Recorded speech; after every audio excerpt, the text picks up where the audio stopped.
waxaanu ku nimi shaqo iyo amar ka yimi madaxweynaha jamhuuriyadda federaalka soomaaliya madaxweyne xasan sheekh maxamuud oo uu naamray in gurmadka abaaraha laga dhigo mugnaanta koowaad ee qaranka arrimaha xuska xorriyadda lagu wado gacanta labaad gacanta koowaadna loogu gurmado dalka sidoo kale waxaanu wargelin soo siinay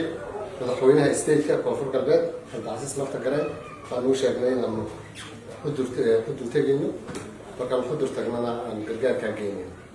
sidoo kale waxaana soo logeeyey guddoomiyihii gobolka boqol alto waxaananu maanta marti u nahay guddoomiyaha degmada maxamed macalin runtii xudur waa magaalo weyn oo taariikh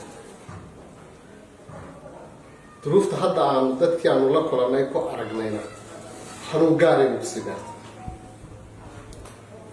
xudur waa magaalo madaxdii gobolka waa magaalo qadiim ah waa magaalo diimeed waa magaalo dhaqan waa magaalo wax soo saar waa magaalo tacab waa magaalo xooleed waa magaalo ay ka yimaadaan dadka soomaaliya macnaha ku leeyahay waaweyn ee la garanayo guddoomiyaha golaha shacabka halkanuu guddoomiye ka ahaan jiray sheekh aadan maxamed nuur guddoomiyaha degmada xudur ayuu ahaan jiray 22 sano ka hor af soomaaliga oo dhan guddidii qortay ninkii haysan jiray shariif saalax halkan dadka soomaaliya macnaha ku leh ayay dhashaa waxaan kaloo taariikhda ku soo gaaray magaalada dadka ugu quruxda badan ee soomaaliya ka yimaadaan inay xudur ahayd weliba gabdhaha marka la sheegayo maanta dadkii aanu soo aragnay qurux baa ka muuqatay laakiin waxaa ka muuqatay duruuf weyn quruxda asalka ah waad arkaysa laakiin waxaa ka soo horreysay macaluub iyo gaajo iyo werwer iyo dhibaato ay keentay duruufta ayaa waxay qarisay quruxdii iyo qiimihii ay u dhasheen wayna taabatay shan wax baa ku kulmay dalka oo dhan abaaru waa ka jiraan laakiin magaaladani waa ka saxag jirtaa dalka oo dhan jamhuuriyadda oo dhan abaar baad haysata xun weliga laakiin gobolka bokool waa ka saxag jiraan degmadana waaba kasi ugu sii liidataa 2021 sanad iyo 6 bilood ka hor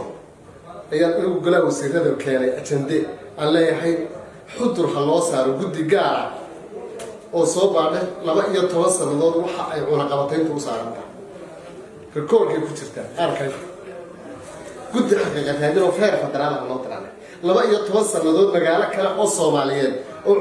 adduunka la qasay mooyaane meel kale ma jirto waa qasay iyo xudur labada meelood oo cunaqabatayntu dunida saarantahay qasal London bay baabuurtu ka tagaan iyagoo cunto sidaan markaasay qasageeyaan wallahi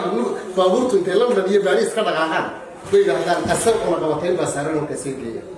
12 sannadood baabuur bay dhaba ka yimaadaan xudur ma soo gelin waana 120 km waa masiibo shan wax abaar iyo gaajo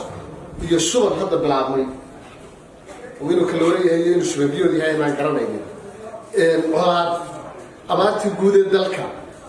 masiibo oo dhan ayaa dadkii haysata kiila beriisa habeenkii dadka loo wareejiyaa sida maamulka gobolka iyo degmada loo sheegay kiila la iskula wareegaa dadku waa dhimanayaan haddii aan degdeg wax looga qabano waa lagu baaba'aya waxaa ka dhacaysa waxaan taariikhda weligeed la arag dhowr sano ka hor magaalooyinka ugu dadka badan bay ahayd 20 kuma laga yaabaa inay deganaayeen meeyo dadki waa wax qaxay iyo wax dhintay iyo wax baaba'ay waxaan rabnaa waan baaqan u jeedinaya qof kasta oo Soomaaliya oo dalka gudihiisa jooga oo dalka dabadiisa jooga madaxweynuhu amarku bixiyay waa sax waxaan halka fariin uga sii daraya waliba madaxweynaha oo u tagaya waxa leeyahay dadka dagaalku waxay rabaan madaxweynaha indhood ku aragto u timaadaad aragto bay rabaan si aad duruuftooda u aragto nimanka cadowga ah ee dadka ka xiray jidadkana waxaan leeyahay waxaa nasiib darra Soomaaliya dowladdii waxay ku dhacday 91 iyadoo 60 86 degmaa 20 30 kalena waa samaysnay degmooyinka Soomaaliya oo dhan xudur waxay fiisay maxay kaligeed in xisaabka ugu jirtaa ragoo istilaa waa dagaalamaya oo istilayna xabad baa inaga dhaxaysa laakiin hooyada habeenkii wayse qabka ku tukata ee salaada cisho tukata ee caruurkeedii yaraana ka shubayo ee maalintii sooman inay gaajo u dhimato ee muslimada habeen iyo maalin cibaadada u taagan diinta ma naqaano meel kaga taalo diinta islaamka waa raxmad waa cadaalad waa naxariis rasuulku calayhi salaatu wasalaam weligii magaalo ma weerarin isagoo aan aadaan dhegaysan wuxuu oran jiray waxaan ka baqaya qof muslina oo magaalada ku jira haddaan magaalada weerarin ku dhinto 20,000 oo muslimiina ayaan gaajo ku dilayaa diinta ma naqaano diinta islaamkana maaha meel lagaga mataa alaysa minkum rajul rashid baan leeyahay war qof xitaa damiir limeeyo ku jira qof inuu damiir leh baabuurka waa la gubaa dameerka waa la gubaa qofkii soo baado booyada biyaha sida waa la gubaa biyo la'aan baa magaalada loogu dhimanaya sababtoo waxa la waayay riigii dalooli lahaa ma iman karo magaalada dadku haraad u dhimanayaan haddaan bisha soo socota biyaanayn waxaanu rabnaa nasiib darradaasna inaanay sii jirin waa warwaraa markaan taariikhda akhriyayo waddanka Iceland la yidhaahdo islaanta ku nool muslim ah oo masiixiyada day rabto nabad bay ku seexataa nabad bay ku nooshahay ma warwarto barafkaasay iska dhex nooshahay hooyada Soomaaliyeed xudur joogtaa maxay gaajada ugu dhimanaysaa maxay colaadda ugu dhimanaysaa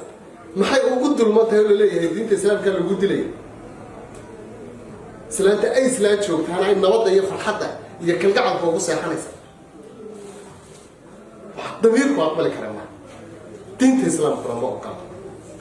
dawladnimaduna ma ogola waxaan ula hadlayaa si Soomaalinimo si islaamnimo si bini aadanimo